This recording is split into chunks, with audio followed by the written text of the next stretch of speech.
Hello my dear friends, you're in the Military with Summary channel, and today we will discuss the situation in the world on the 11th of June of 2026. Today we have a lot of very interesting updates, so let's start. And during the first parts of this video we will discuss the situation in the Middle East, and during the second parts of the video we will discuss the situation in Ukraine.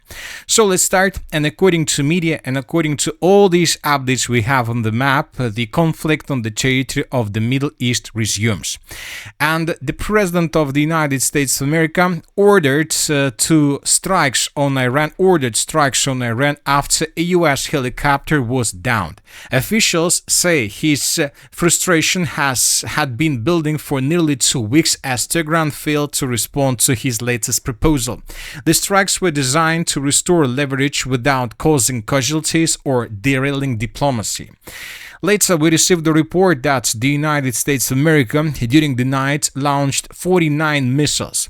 49 Tomahawk missiles were used to hit targets inside of Iran. US fighter jets are operating over the skies of Iran. These are the statements that we were receiving during the night between the 10th and the 11th of June of 2026. And you know that since the beginning and from the beginning of this second round of this military operation, defensive military operation carried out by the United States of America, we see a lot of differences.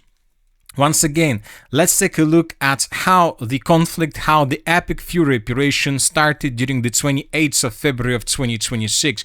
And we'll see a lot of differences, first of all, in approaches. For example, this is probably one of the most important videos of the Epic Fury operation, of the beginning of the Epic Fury operation. And here we can see dozens of Tomahawk missiles that were flying in the direction of different towns and cities of Iran, with the purpose to deal or to destroy objects of military infrastructure of Iran. And the most important part of this video is that the United States of America on the 28th of February of 2026 started their Epic Fury operation during the daylight. So everybody in the world, the Russians, the Chinese, any other country, the European Union, and many countries, every single country in the world would be able and could have the possibility to watch the US strikes on Iran. Everybody was able to see all these missiles, all aircrafts, bombardments, and so on.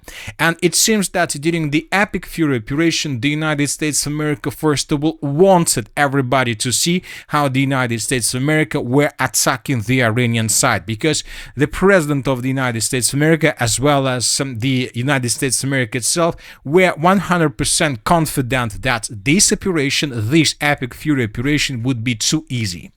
And now we see a completely different picture. Now we see, and this is a very important situation, that the United States of America began this second round, this defensive operation during the night period of time. And telling the truth, during the night, we haven't received even a single video where we could see Tomahawk missiles flying over the territory of Iran. Probably this is the only video that was published by different sources, as here we can see probably something like a Tomahawk missile, or maybe a Tomahawk missile flying somewhere over the state of Iran. But now we see that from this attack and from these perspectives, we see that the United States of America, since the beginning of this defensive operation, didn't want to show anybody missiles, to show anybody where these missiles are flying, to show anybody the results of attacks with these Tomahawk missiles, which means that the United States of America, since the end of the Epic Fury operation, realized that this is not going to be a very easy job for the United States of America, and it's better probably to keep a secret and not to show anybody where exactly the US missiles are flying, because most likely now the Iranians received a lot of weapons both from Russia and from China, and probably now the Iranians are able to bring down these missiles. So that is why the United States of America considers Iran as a real opponent in comparison with the previous conflict. As of the previous 24 hours, according to information we have, the United States of America attacked lots of objects through Iran. Lots of explosions were recorded through the capital of Iran in the city of Tehran. Lots of explosions were recorded through the city itself and through the surrounding towns of the capital.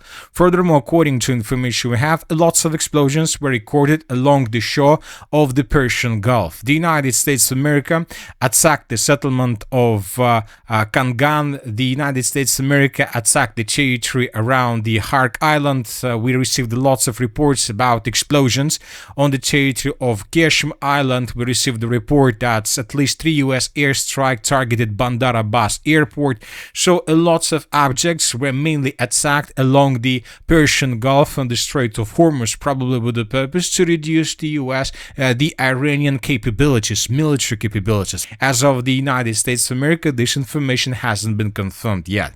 Another important thing is that during the night, the Central Command forces were publishing lots of updates about the situation. Central Command forces began launching additional self-defense strikes today at 5:50 p.m. Against multiple targets in Iran at the Commander-in-Chief's direction. Another important statement, CENTCOM released a statement falsely claiming that the Strait of Hormuz is open.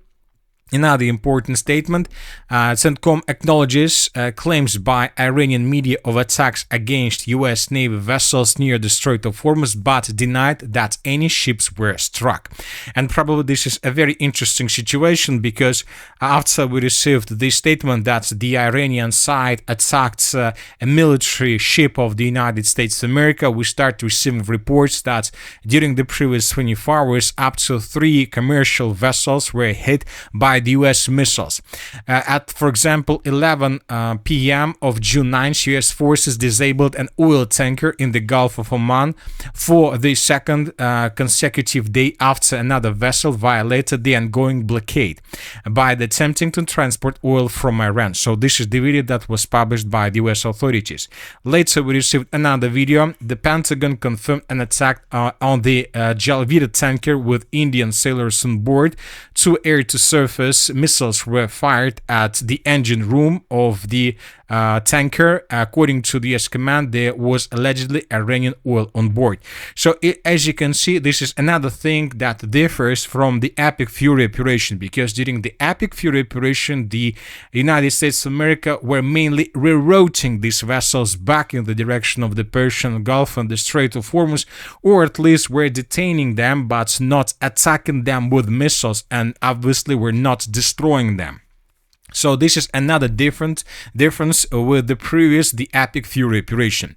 As of the end of the 11th of June of 2026, the United States of America concentrated significant number of vessels, military ships in the area of the Arabian Sea with the purpose to support the second round, the second conflict of 2026 on the territory of the Middle East. As for the Iranian side, during the previous night, the Iranians attacked mainly military bases of the United States of America. The sources reported that explosions were recorded through the state of Bahrain, and we have pictures with fire anomalies through the state. In the southern parts, a fire anomaly was recorded through airfields, as you can see. Another important thing is that, according to information we have, a Navy base was attacked on the territory of the city of Bahrain, of Manama. Furthermore, according to information we have, attacks and strikes were recorded through the state of Kuwait. To the west of Kuwait, we have another military base of the United States of America that was attacked by the Iranian drones. In this video, we can see the Iranian drone that was flying over the territory. But the biggest number of missiles and drones were recorded in the direction of the state of Jordan. And as we may know, there is another military base of the United States of America, and lots of explosions and lots of missiles were recorded. Furthermore, we start receiving first satellite pictures where we can see the differences before and after the strike. The Iranian sources reported that as a result of this attack, several hangars with different aircrafts of the United States of America were hit and probably damaged. Also, the Iranian side reports about significant number of aircrafts of the United States of America, including aircrafts of the fifth generation, were damaged or probably even destroyed. In this video, we can see how the Jordan air defense were trying to bring down the ballistic missiles of the Iranian side, but as you can see, some of these ballistic missiles managed to penetrate the Jordan air defense and to hit the aircraft base of the United States of America. And of course, everything could be finished right after this moment, but this evening on the 11th of June of 2026, the President of the United States of America reported that the United States will be hitting Iran very hard tonight. At some point in the not too distant future, we will be taking Hark Island and other oil infrastructure points and assume total control of their oil and gas markets, much like we have with Venezuela, which is working out brilliantly for both Venezuela and the United States of America. And the main purpose of the upcoming overnight attack is to force the Iranian side to accept the deal. The United States has stated that it will take action if Iran does not agree to a deal by tomorrow. So tomorrow is a deadline for the Iranian side, which means that the United States of America, more precisely, the 47th President of the United States of America, issued an ultimatum to Iranian side. They must accept the deal tonight during the next 12 hours, or probably something new will happen, something that we haven't seen before. So of course, let's wait and see what is going to happen next. Obviously, the overnight attack will take place, and tomorrow most likely the Iranian side will carry out a retaliatory strike and they will reject any ultimatum from the United States of America. Now let's discuss the situation in Ukraine. During the previous 24 hours, we received lots of very important updates. So let's discuss them in details. According to information we have, the Russians during the previous 24 hours managed to improve their position significantly along the entire line of combat contact. And the biggest and the most important changes are coming from the Konstantinovka direction. For example, this is the situation by the end of the 10th of June of 2026, and this is the situation by the 11th or by the end of the 11th of June of 2026. According to these updates, as you can see, the Russians improved their position significantly through the western Konstantinovka flank. The Russians, the most important, began advancing along these three lines with the purpose to attack the Novoselovka micro-district of the most northwestern parts of the city, and this is the last micro-district through the northwestern parts of the city of Konstantinovka, and the Russians began attacking in this area. Furthermore, the Russians, according to the Minister of Defense of the Russian Federation, have captured the settlement of Rozkishne. And the most important thing that right after the Russians published this report, the Russians of the group of forces south published this video where we can see how exactly the battle for the settlement of Rozkishne was taking place. In this video we can see the changes on the ground, and here we can see a Russian soldier that raised the Russian flag on the most eastern parts of the settlement. In this video we can see how exactly the clashes for the settlement of Rozkishne were taking place. We can see the Russian drone flying over the village, and the Russians confirmed that the settlement was taken. As of this video, we see that the settlement of Dovga Balka still remains under complete Ukrainian control. We haven't received anything on this matter. We're talking about any report from the Ministries of Defense side, but obviously this configuration of the front line tells us just about one thing, that the Russians right now probably managed to encircle the settlement of Dovga Balka, and currently the Ukrainians and the contingent of the armed forces of Ukraine was caught by the Russians either in Cauldron or in operational encirclement. So there's just one option left for the Ukrainians in this area: to quit and to escape this cauldron as soon as possible. And most likely we're going to see this. So as you can see right now, the Russians are tasked to maintain the western flank and through between the settlements of Konstantinovka Dolgaya Balka, Rozkishne, and further in the western direction towards the settlement of Safiyevka, which means that the Russians most likely with these actions are beginning their offensive operation towards the settlement of Nikolaevka, and the Russians are planning to shorten the distance to the settlement of Alexeyevka-Drushkovka and Drushkovka from the south, accordingly to the settlement of Drushkovka, and to the west to Alexeyevka-Drushkovka. So the battle for the Slaviansk-Konstantinovka direction continues. Another important update we received from the most northern direction. Today, the Minister of Defense of the Russian Federation and the Group of Forces North reported that the Russians, as a result of clashes, established complete control over the settlement of Ahrimivka. And based on this report, we have adjusted the map. So this is the end of the 10th of June, and this is the end of the 11th of June of 2026.